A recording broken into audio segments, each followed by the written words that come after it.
The religion of the future will be a cosmic religion. It should transcend personal God and avoid dogma and theology. Can you feel it? A sort of anticipation growing stronger and stronger? Another way of putting it is time is speeding up.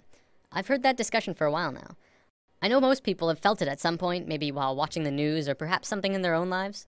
Something big is about to happen. You can see signs of it all over the world. Revolutions rapidly spreading across the Middle East, protests occurring in America and Europe. Earthquakes are devastating the world, like in Japan, Myanmar, and Greece. The global economy is failing so hard that it looks like we're looking forward into a global recession, the likes of which makes the 30s look like a cakewalk. Not to mention that if global warming doesn't put our planet into an ice age, we're going to kill ourselves from overpopulation for sure. And using the rate of doubling, we definitely don't have the resources to survive the way we are for maybe a little over 10 years. Yet, despite all of these things, we're about to learn something amazing. It's something that will transform the Earth into something completely different, something incredible and beautiful. Many people across the globe have learned about this, and they've applied it to themselves and witnessed marvelous changes. Others have dedicated their lives to talking about it, to teaching it. I'm someone who's still exploring it, and I want more people to talk about it with. Mind, body, spirit. This is the sacred trinity that allows us life on Earth. Without even one of these three, we could not function properly. Yet, in today's world, we only really truly understand two of the three. We have scientifically mapped the mind and the body. We understand next to every aspect about each of them. Yet, what do we really know about the spirit, the soul? What is it? Where does it come from? For centuries, religions have been the primary source for answers pertaining to the soul, but they're not concrete.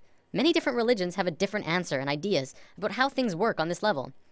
Recently, however, a discovery was made, which led to new discoveries and further discoveries. These incredible insights went largely unnoticed by the global community, and while governments and secret services of the world acknowledge them, it wasn't something that really got to the masses. Today, this information is still slowly coming out, and I'm going to share it with you.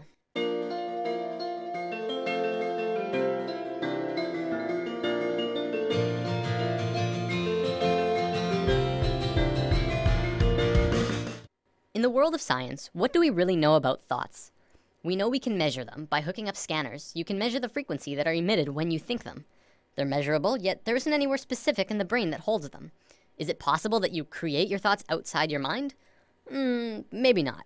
But is it possible that you create your thoughts into the external world from your mind? This is what we're going to talk about today.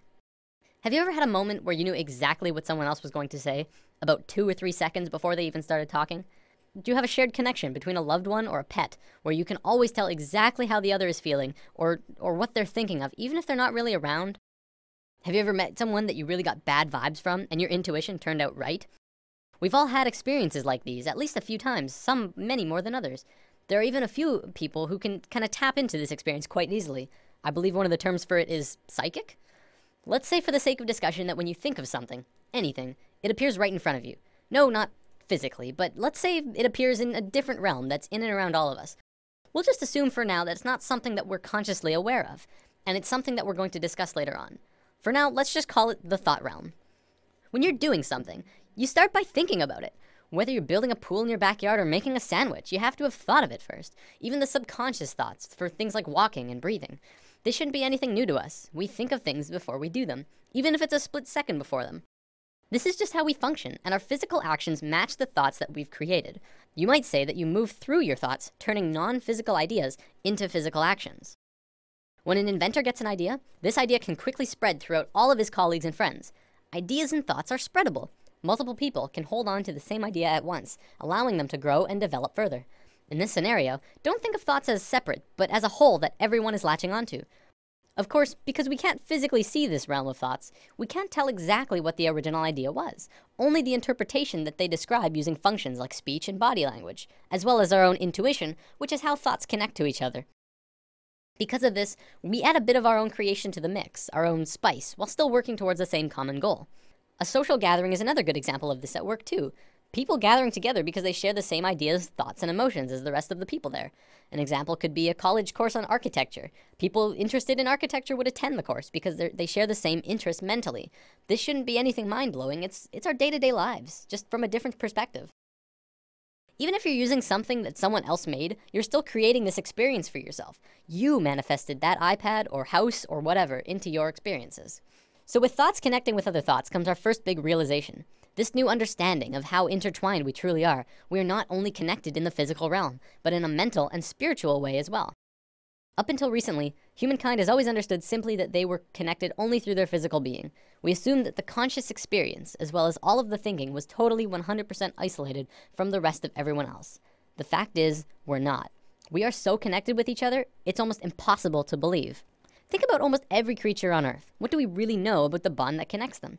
Geese are able to travel long distances, switching who flies in front like clockwork. Many fish swim in large schools, and we know that they don't have a form of verbal communication. Our pets are able to communicate with each other without speaking. Yet, it's like they know what each other are feeling and connect in a very amazing personal way. Almost every observable creature on Earth has this connection with at least their own species, if not others. We as humans are the next step in life, but that doesn't mean we don't have this connection. What's to say we're not also connected to each other in this way? We've been out of touch with ourselves for an incredibly long time now, and we are growing increasingly disharmonic. Know ye not that ye are gods? Better get some popcorn ready. This one's going to be pretty long. What we're going to be talking about today is something that will be very important in the next few lessons. The topic is male and female energy. From there, we'll be talking about left brain and right brain, then the new children, and bring it full circle. Ready? Deep breath.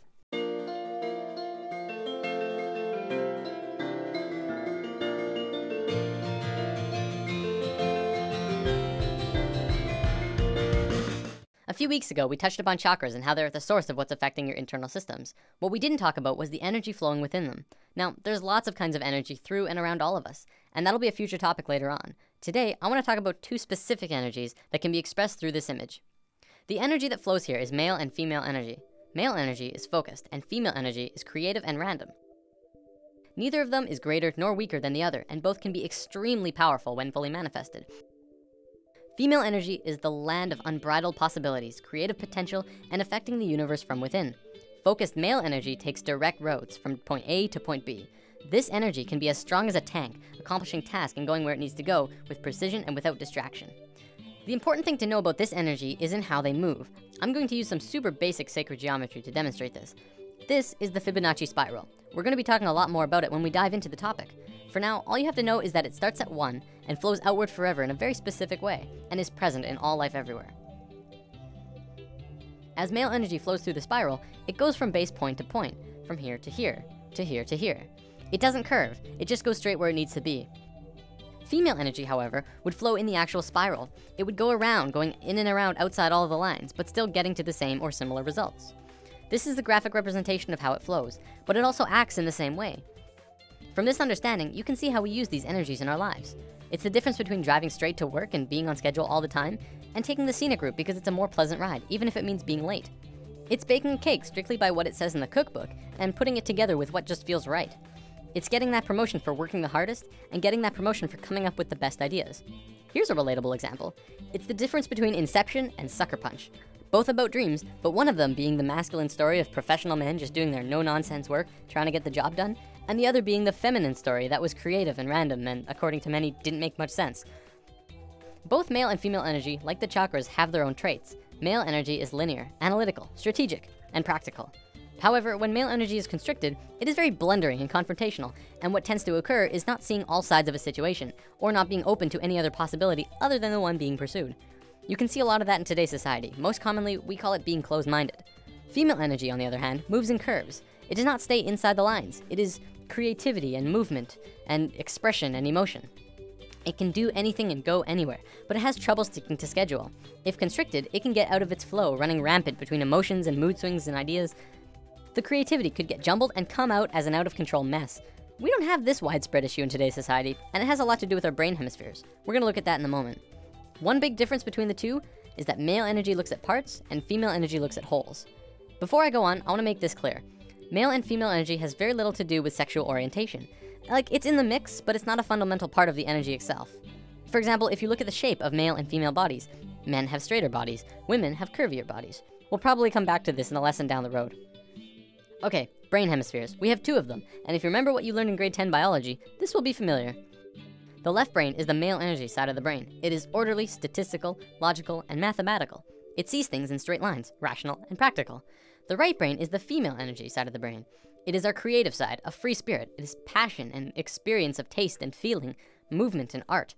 As is the same with the energy, the left brain cannot make sense out of the right brain. You cannot put feelings and expressions within boxes. They must be felt to be truly experienced. The right brain, too, cannot make sense about how the left brain understands things. Okay, so as a species, we are primarily left-brained. Well, incredibly left-brained. This basically means that as a species, we essentially have a male energy imbalance. There is way too much of it. It is dominant and is constricting on the female side of the brain. Now, don't get me wrong, this isn't a bad thing. In fact, it's kind of a blessing in disguise, but we have to talk about some other things first. So, there's nothing wrong with our female energy. We're just not really using it to potential. Our male energy is really messed up, and that's why we're where we are right now. By where we are, I mean the economical, political, financial, religious, nuclear, dolphin and bee killing global war crisis. After lesson 1, I touched upon how right now the world is a mess in a myriad of areas. A few people commented saying, well, study the financial crisis, and study the nuclear crisis, and study the political crisis. They're all completely separate issues. And this is how the male energy looks at parts. We're realizing now that it's constricting on our point of view. As a whole, all of these issues together are further proof that we don't understand how to be harmonious because our male energy is out of sync with each other and the planet.